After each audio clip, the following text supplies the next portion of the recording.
You cover it up. It seems like no one is any the wiser. You're living it up. All they see is you taking things higher. Are you filling your cup? And the wicked finally give it a rest. Are you gonna erupt? Is it survival or is it success? Hello and welcome to When Survival Looks Like Success. My name is Jessica and I am your host, and I am sitting here today with Erica, who, if you haven't listened to the previous episode, please listen to. She is from Frugal on the Fly, but she is so much more than that. She's so much more than her organization. She is so much more than what she does. Today, I want to get into who you are, what drives you, what lights your fire, what puts the fire out, things like that. And if you are just joining us, you may notice on video that there is no laptop here because this is an unscripted episode. Sometimes I think the unscripted episodes just really help let things evolve naturally. And these, the last episode and this episode, the topics are really just full of content. And so I want the pieces that need to be, I don't want to say exposed, the pieces that need to be broadcast to the world to happen as they happen. So welcome. Thank you. So today we're going to be talking about trauma. This is like a really high buzzword, I feel like, right now. There is a lot of talk around trauma in every facet you can think of. Trauma being stored in our body. How does that work? What does that look like? What's the research say? Be very cautious with research. If you've followed any of my stuff in the past, you'll know I'm very, very, very critical about medical research because whoever's funding it is how the research gets put out. And so I'm so hoping that trauma research, when it comes to the physical body, that there's so much more funding to dump into that. If you're out there listening and you have a lot of money, dump some money into that. But it's also because people are becoming aware of their own traumas. They're trying to define what trauma is. Some people, something that may feel a little bit more slight on the scale feels like a big trauma. And for other people, there may be huge traumas that are completely overlooked in their life. And they're just like, oh yeah, I went through that. No big deal. Mm-hmm. So, I think it's a big sliding scale. So before we get into a little bit of your story, tell me about your opinion about trauma. What does trauma look like to you? What does it feel like to you? Tell me a little bit about your tangible experience with trauma. For me, so I know it's a hot issue and that's a buzzword, but I guess for me and the time frame I am in my life, I'm excited to see that it is talked about more freely than it used to be. So for me, I continue to see it and people continue to talk about it. For kids to know that that is real and that we can talk about it, process it, help process it through many ways, right? Some people process it through exercising or art or, and so looking at all of those different types of therapy, if you will, and saying what works for you. Yes, you have this trauma. It could have been from when you were a child. It could have been from last year at work.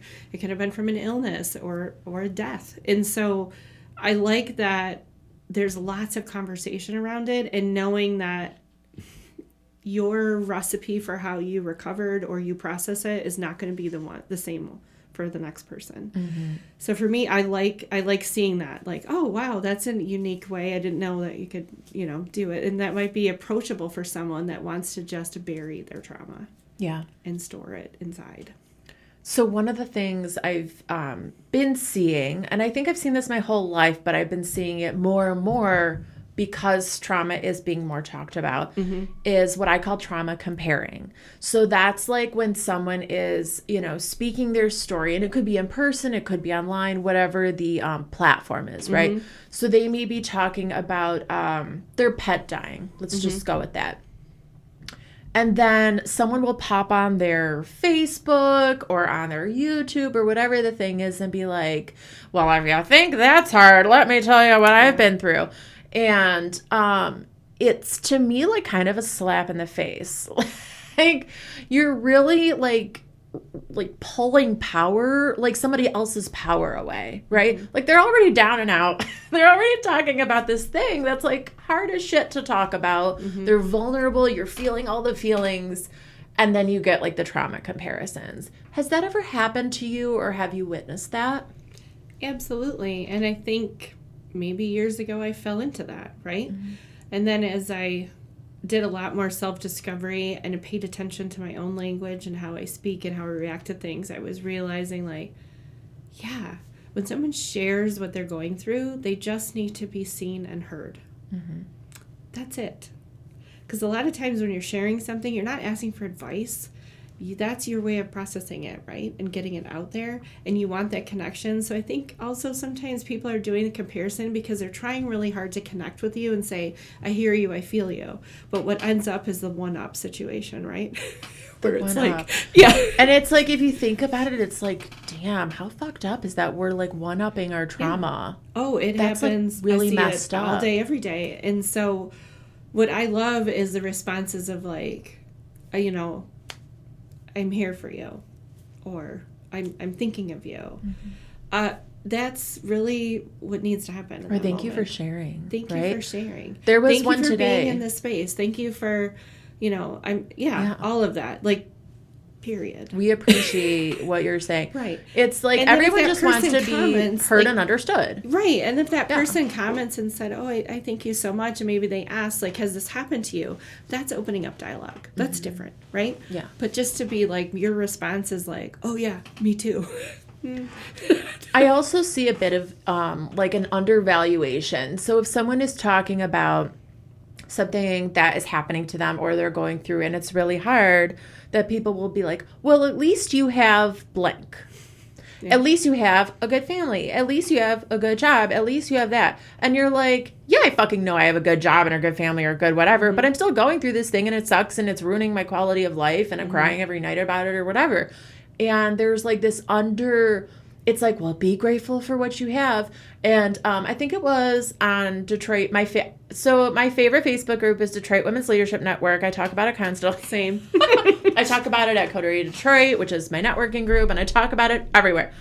And I think it was Berhenda Williams who today put about like coexistence, states of coexistence. And, you know, especially when it comes to trauma, you can have states of coexistence. And not only can you have them, that's going to be the norm. You can be grateful that you got up in the morning and turned on your water, and bitter and miserable that, like, your car died, your basement flooded, your, you know, garage collapsed, whatever. You can have these coexisting states that are really devastating, but also you have moments of happiness in there. And that's... You know, I don't want to say the word normal, but that's human. It's human to have coexistence. So, like, what do you think it is that's driving people to kind of not recognize, oh, yeah, like, both of those things can exist at once? Do you think it's, like, other people trying to keep people down or keep people to, like, people are trying to get you to forget about your trauma? What do you think is, like, those driving factors there? I think... some of it might be maybe misery loves company, right? So like keeping that togetherness of just like the down. Like, let's bond over this shitty situation. Let's bond over that shitty situation is exactly it. Also, I give a lot of people grace in that sort of situation because I often read into it like, I think you have something going on that you're ignoring. So you're like saying, well, everything happens for a reason, or, you know, you're going to get through it. Keep your head up. At least you have, or I'm so glad Stay you have family. strong. It's like, because I have all the things doesn't mean I have trauma and I am unraveling at this moment. And I think the strong ones have the hardest time because people see them as such a strong figure. Like, well, I know all that happened to him, but they'll be fine because they're strong. And that's not true. Yeah. We all need... We're not like lumber. No. We're like mushy humans. We are. Yeah. And we're just mushy sacks. We're yes, not. We might be really good at bearing it or having, a work face and a Resilience. Resilient. Because when I mean, think of being strong, I think of being resilient. I think Yeah. of getting back up again. I think of trying something over. I think Yeah. of letting something sink in and being like, okay, like let me reassess. I think of literally just going on. Like that's to me is strength, is like the ability to like have it all sink in and be like, okay, what's next? When you're ready, Yep. And I think that's something overlooked. And I feel like it's verbiage, right? Like, I think it's really hard for us to change verbiage and vocabulary. I definitely struggle with it. I think everybody does just because humans are very pattern based. But I hope that in the future we are a little bit more mindful about some of those things. Like, instead of stay strong, it's you're resilient and I believe in your ability to get through this, right? Like, that changes everything completely. Like, because it's not disacknowledging something, right? Well, mental fitness is hard. Like that inner work is hard. That looking at yourself and how you behave on the outside is hard work. And to reprogram yourself, get rid of negative language, that takes a lot of work. Yeah. And so it's a commitment for a long time. And we're not saying to walk on eggshells. I'm not at any means saying to walk on eggshells here and be like, oh my God, I've got to be careful of everything I say, because I'm not. I swear constantly. I think you just need to be conscious of how you say what you say. And a lot of times the language that you're using for others is the language you're using for yourself as well, which can be extremely negative. Yes. And if you're not noticing like what's coming out of your mouth of like how you're talking about yourself and just easily dismissing things and stuff, it's like, wait a minute, like I'm doing that to myself, and also projecting that out. Right? And I think it's a lot of times people just don't know what to say, so they say something. Yeah. I've heard that with grief work a lot. Like grief work, grief talk. They just don't know what to say. Period. And so they're like, well, try this, or here's this, or maybe you can do this, because I feel like a lot of humanity is very uncomfortable with silence, with not knowing, with that unforeseen area. And so we're constantly trying to like fill in the gaps, fill in the dots, like complete the picture. And that's not always needed or necessary. No, I think what most people need is space. Yeah. And it's not given, right? Because we're not used to sitting in stillness and being silent, right? We're in like a fast-paced lifestyle where everything needs to be filled, right? Everything needs a response, right? And sometimes it's like, no, I want to be given space to just say something out loud and leave it and release it. And I'm not always looking for a resolution. I'm just looking to let it go. Yeah. And put it out there, or maybe admit something, right? That's really hard, or maybe just cry, right? And I'm not looking for consoling and all the information and all the options of what I could do next. I'm just wanting something to sit and someone to sit in that space with me and allow me to have that, right? And that's powerful. It's extremely powerful. And if you've had that gift, it is extremely powerful to get that from a friend or a spouse, to just say, yeah, I hear you. And just let it be. Yeah. Right? Let it exist. Yeah. Because we can't always change it. No. Sometimes we can change it, and that's great, but we can't always change it. Yeah. And so you do have to, there is this period of acceptance. And we don't want, there's a lot of action in the world, and not everything requires action. Right. Sometimes it just requires us to settle back, survey the land, and be like, where am I going to go? And maybe I'm going nowhere. I'm just going to sit down. Like, I'm tired. I'm going to take a nap, whatever it is. And so I don't always think like that action is always needed with that. So tell us a little bit about your backstory, about some things you've been through, kind of like what is, because obviously you're a community activist. If you haven't listened to the last episode, go listen. But you're a community activist, you're a philanthropist, you like run an organization.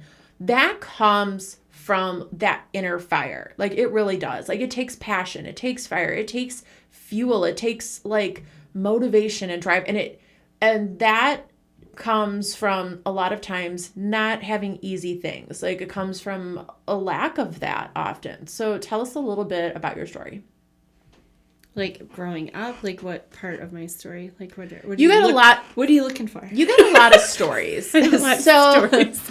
let's Okay. talk about, this one is trauma based. So let's talk about some things that maybe were transformative in your life. Okay. That's a good question.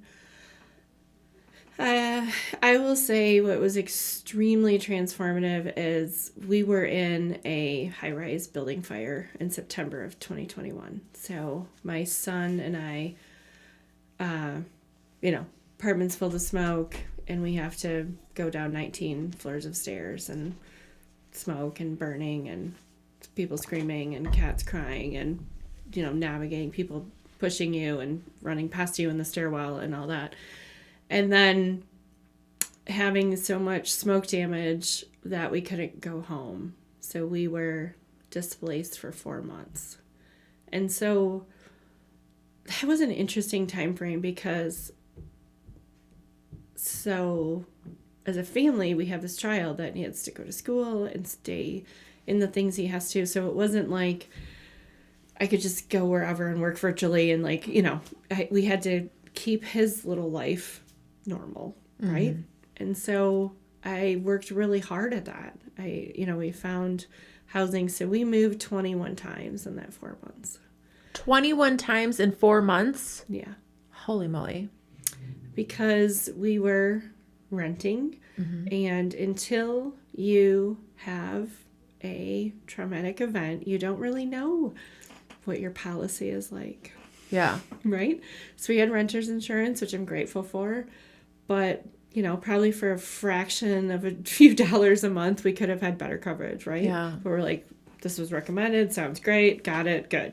Never in my life I had to cash in on that sort of situation until then. So what a lot of people don't know is that all the time that you're displaced for, housing and replacing clothes and food and things like that is all on you, and you get reimbursed. Mm-hmm.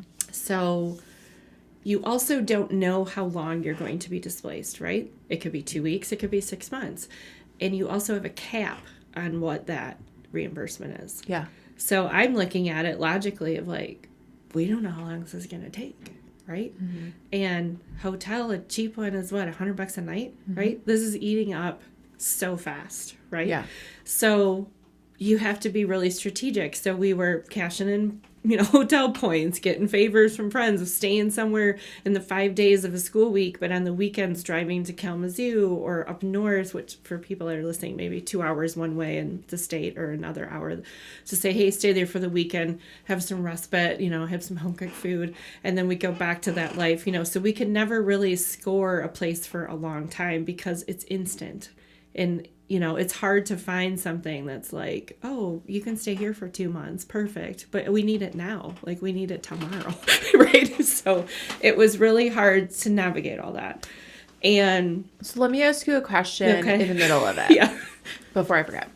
So this is now over a year into your community activism. Yeah. So how transparent were you about what you were going through? Because sometimes I feel like as philanthropists and community activists, we have a tendency to hide a lot of the shit we're going through because now we've become, and sometimes it's just people elevate you to this figurehead. And so were you transparent about that?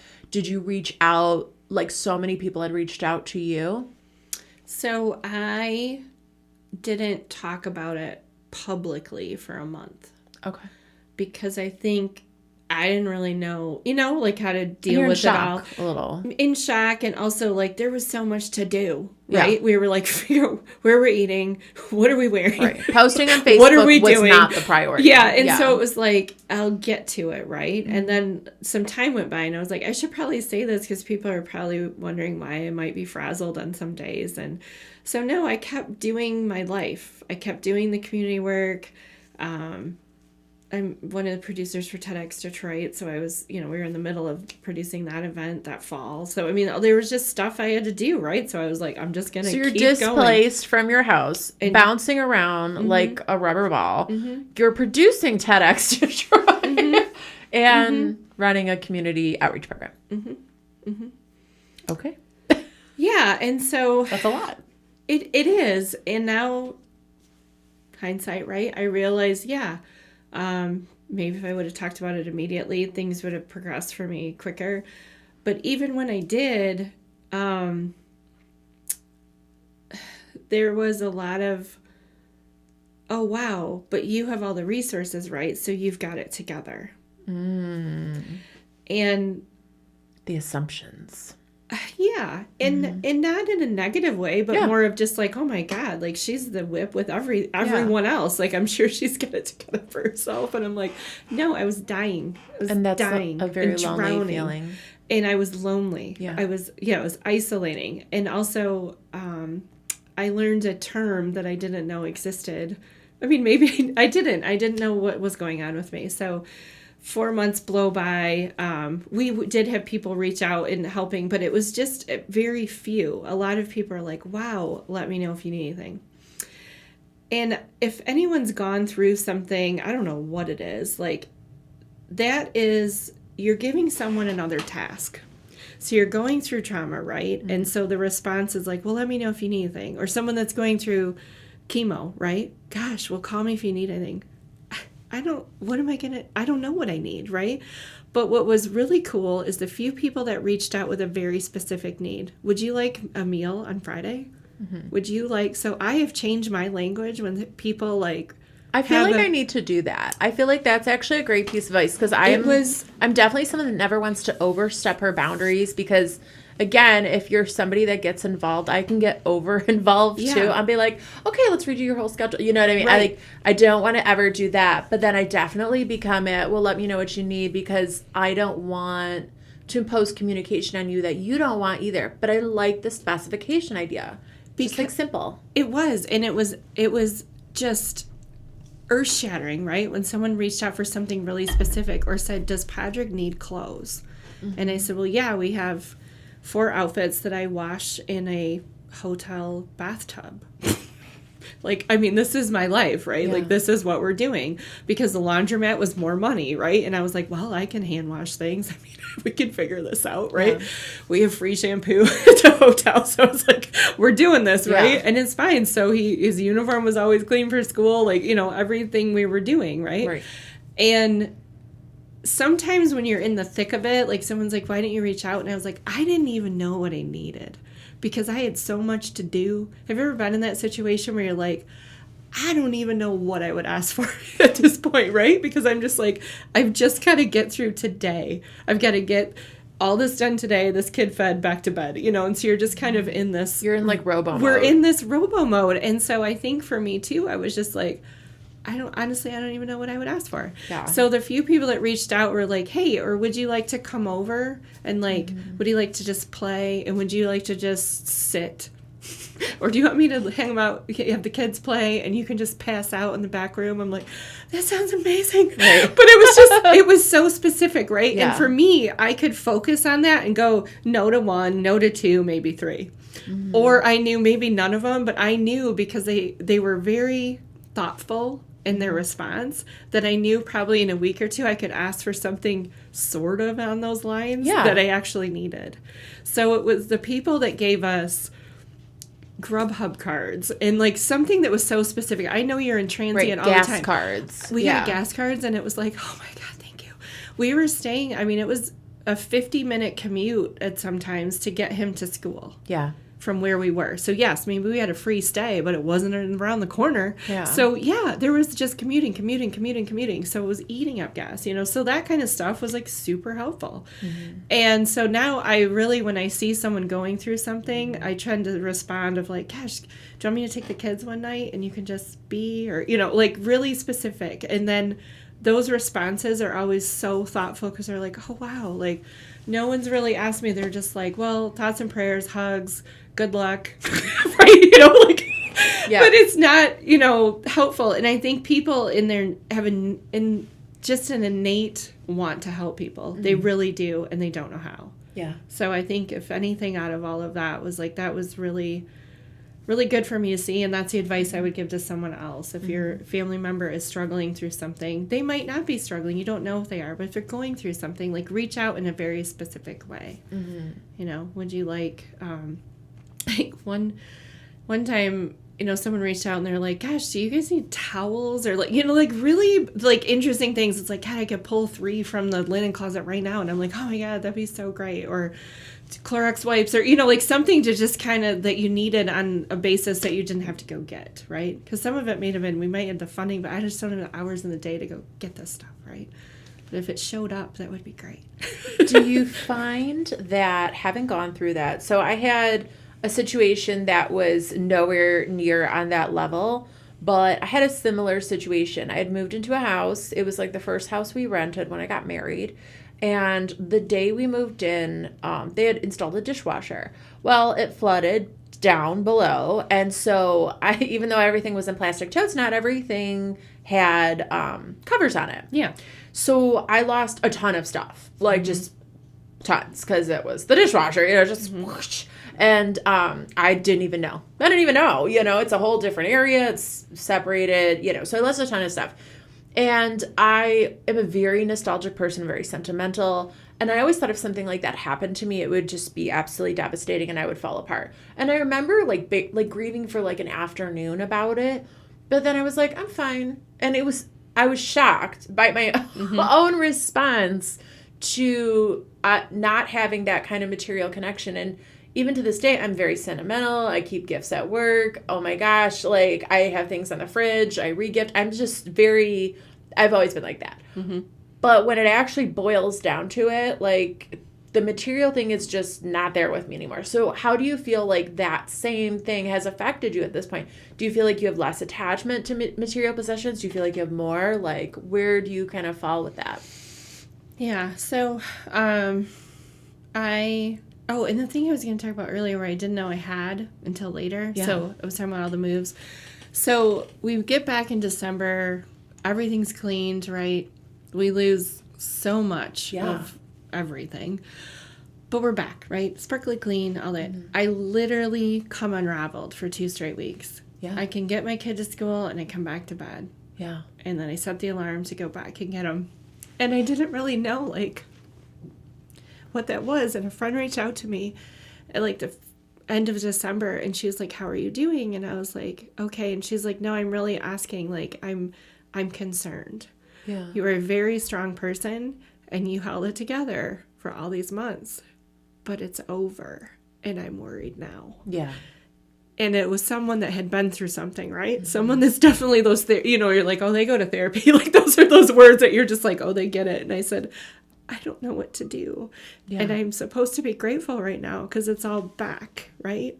And I am a mess. And she said, Erica, you were in survival mode. Mm-hmm. And I didn't know what that meant. And I know the age I am, I'm like, how have I never heard this or understood what that was? But that was exactly it. I never processed anything. Yeah. And I didn't realize I did. I just stayed in this like robot mode. I didn't cry, I didn't fall apart. I just kept going because I felt I didn't have a choice, right? And then when it was all done, it was like flooding, right? I couldn't be at a campfire. I couldn't do anything. I was hearing noises. I mean, it was nightmares. Like everything was like, and I was like, why now? It's 4 months later, But it was because I could. And it was all in front of me, right? So a couple episodes ago, we had an episode called How to Survive Survival Mode. That was episode 3. I will listen to that. Yeah. It's a silly one. It's like the weirdest thing. We're like talking about like hard ass shit, and then I'm like delirious because I was going through vertigo. But it's still a good episode. And survival mode is, and we talk a little bit about the definition of it, what it feels like, what it felt like to my guest, what it felt like to me.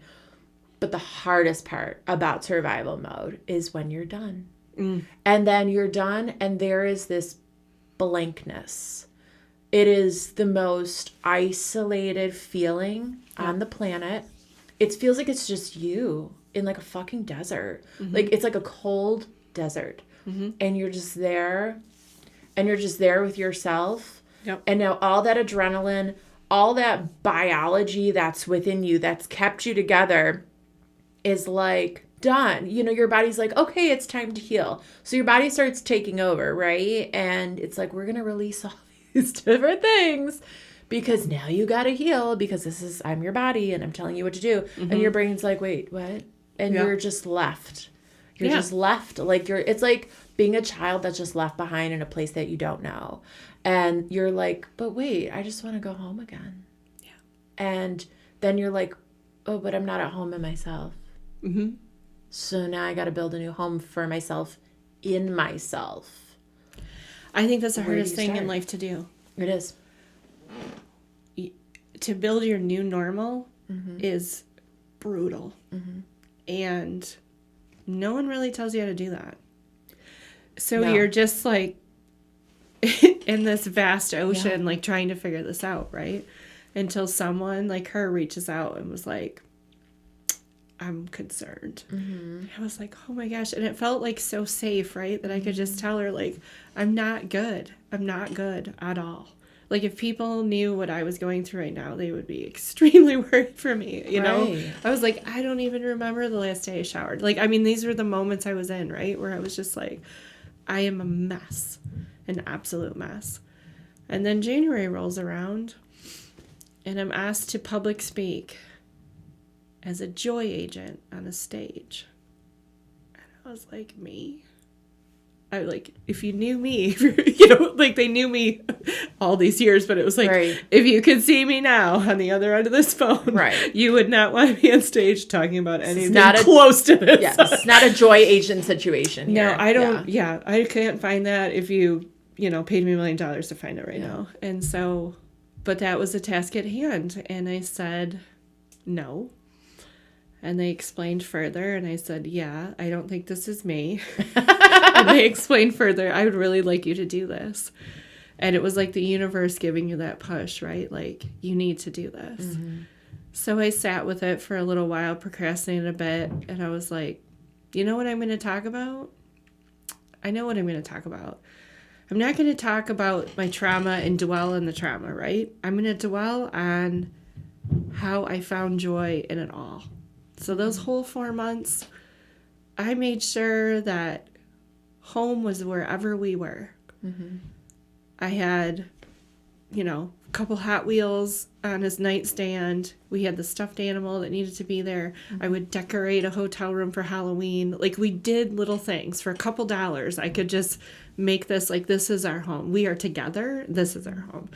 And those little bits of joy, or we would just take off after school and find the cool new park that we lived at that we would have never gone to, or the cider mill that we lived near to because we'd never go to the cider mill, but we now live by one, so we're going to go to the cider mill. So it was all that kind of stuff. So I started listing out like little ways to find joy, right? And before I knew it, I had 60. And I said, oh my God, there's 52 weeks in a year. I'm shaving 8 off this list. And that's where 52 ways to find joy came. Yeah.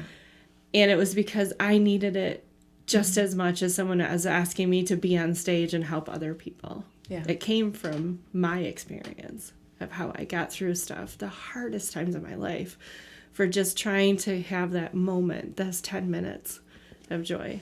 And that was really cool. And that changed my business. It changed my life. It became my word of the year. And that just, went into, I did 50 events based on it. Like, I've passed out 12,000 of those things. Like, that's pretty cool, right? Because I realized, like, there's a lot of us that are looking for those reminders of how to find it. We've lost that. Well, and it's interesting because I talk quite a bit about happiness, and I talk a lot about happiness because I feel like really true happiness is not necessarily a state. There's all these nuances, right? But moments of joy are just that. They're moments of joy. And like the 52 like ways of joy, that's like the little car that gets you to some of those moments of joy. Yeah. And it's like in the worst case scenario, you try something out, it doesn't bring you joy. Oh well. Yeah. It's still probably pretty good, right? Yeah. It's not a toxic thing. Right. So It wasn't a terrible situation. You're like, it was all right. I tell people that I feel are like habitually like unhappy, depressed, feeling low, feeling like unworthy, whatever like negative connotation. You gotta try a lot of different stuff. Like, you gotta throw a lot of noodles at the wall and see what sticks. And because it's not going to be the same thing for everybody. People find joy in a lot of different things. I find sometimes even like when I shoot for like a vacation, it ends up being really fucking disappointing. And then I'm like, I get really depressed about it. But like, I get moments of joy in really small things, like driving with the windows down today. It was like a really nice spring day, holy crap, in Michigan. And that brought me, like, that 5 minutes in my car brought me joy for like the whole day, right? It just carried me through. But you know what the difference of that is? You're living in the journey versus living in expectation. Because the expectations rarely live up to whatever is in my mind. Sometimes they do, and then it's like ecstatic. And then sometimes actually coming down off that, it can be devastating. Yeah. It's just, we're very chemical people. Like, if you've never studied any, like, neurology or neuroplasticity, et cetera, like, look it up. Because we are very, very chemical people. And so it's like, especially when you are just in the trenches, finding anything that even just gets you, and we're not talking, like, ecstatic euphoria. Joy doesn't have to be extreme. Joy can be literally just bumping up a notch. It's just a mindset shift, even if it's for 10 minutes. And it's your definition of that. Yes. It's not somebody else's definition of that. Yep. It doesn't have to be like Christmas joy to the world. Like, woo, like bells and whistles and everything. Sometimes it's just, I'm a little less depressed than I was yesterday, and that feels a little better internally. Yeah. It doesn't, we get really stuck on chronic definitions, and it's like, no, this is fluid, like, and it's going to be unique to you. And so I think it's really important for people that, especially if you are in states of trauma, to be like, to go through that process. And if you're at the other end and you're like that, you're in the cold desert alone, be like, okay, let's try some stuff. No crazy pressure, no crazy force, but let's see what we can get out of this, you know? And so I think that's really helpful. And by sharing your journey, you never know who you're helping. So I'm sure you're helping people right now.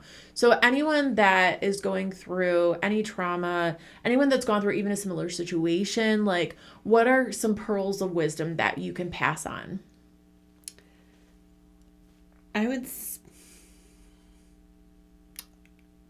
What I learned was the more vulnerable and honest I was, it was as scary as I used to live in that world where I was like, no one wants to hear my nonsense, or, you know, like, well, how I'm really doing when someone's like, how you doing? You're like, not good. So the funny part is what I was learning, like, when I started to kind of shed that, like, no one wants to hear my business, right? They're like, oh my gosh, thank you for sharing, right? I'm so glad you shared that, or that's really helpful, or I have a way I could help you, you know? And so all of that moment, like, I learned that I really was starting to process all that trauma through writing, right? And then I started painting, and so that was my source, and I painted processed all kinds of trauma, and it was amazing. But I would share about that painting and the story behind it, and so that was like that vessel for me to be like, okay, you want to see this, you know, pretty color concoction, well, this is really what it is. So for me, I think, like, finding those little moments of joy, counting clouds, music really loud. Sometimes you just need to also let things go. Like, we live close to Belle Isle, which is on the Detroit River. It's islands, we take the bridge over. It's really windy there. And I would just go and I would stand on the shore and scream into the void. And it was such a cathartic release, right? And so it was like, sometimes, like, you just have to figure out those little things that you're like, okay, I can go on with the day, you know? And I didn't have to always reach out to someone else, right? Like, sometimes I could figure that out on my own. But I would say that community is really what gets you through it. So if you can find a source of community, whether it's a group of friends or one person or an online community where you can feel the space to share and connect, it's so helpful. Because I think as humans, we're not meant to do things alone. For some reason, for a very long time, we've all been conditioned to do so. But if you roll back, like, everyone was raised in community. Like, they raised each other's kids. Like, everyone was just like, we shared things, we did things together. And then we moved to this very, like, isolated world, right? Personal property. That and this, like, some sort of, like, philosophy that we just have to do it all on our own or we're failures, right? And it's like, oh my gosh, absolutely not. I think the best thing to do is to ask for help. Yeah. Yeah, it's like one of the best things you can do for yourself. And a lot of times what you find out is most people want to give. They just don't know how. So here you are, like, asking for something. They're like, oh my God, cool. I wanted to do something and I didn't know what to do. And look, we're done. Like, ask for help, don't attach an expectation. Yeah. Like, yeah. I think that's a huge thing. Like, it's, just throw out the net and see what you bring in. It's weird. I'm using a fishing analogy as a vegan, but whatever. But you also have to give without expectation. That's a huge one. Yeah. Like, you have to learn how to give without expectation. Whatever you give, like, oh, I hope they use this forever. I gave that to them. Like, no, you gave it. After that, it's on wherever that lies, whatever that is. And learn how to receive. I think a lot of people are bad at learning how to receive. Absolutely. I'm not. I've gotten a lot better over the years, but I even distinctly remember people being like, just take the tip, right? So take the tip, take the compliment, take the this, take the that. And we're uncomfortable with great things. And now I'm like, I love it all. Like, you gave me a present this morning. I was like, I love gifts. Like, right. Because the thing is like someone like wants to give you something special where it's a compliment or whatever. And if you comment with like something like, oh, really? No. Don't impose. They already feel like that makes them feel icky. Yeah. So like now you've got this like icky exchange and it's like, no, you could have just said, thank you. Take it and enjoy. Yeah. But I think givers are hard to be receivers. Yeah. So I think that's a good thing. It takes practice. It does. And it's a good thing to learn that like, know that someone else, as much as you love to give, would like to do that back.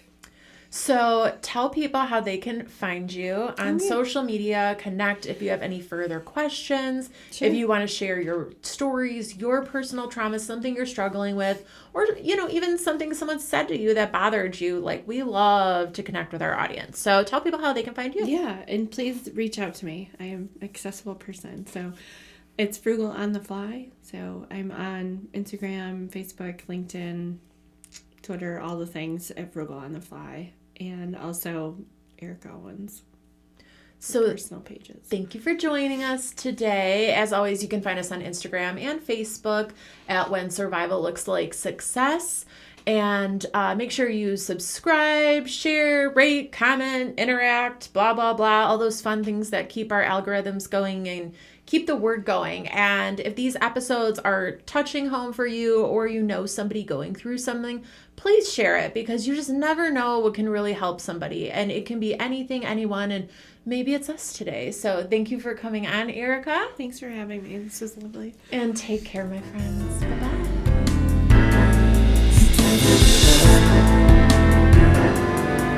It seems like no one is any the wiser.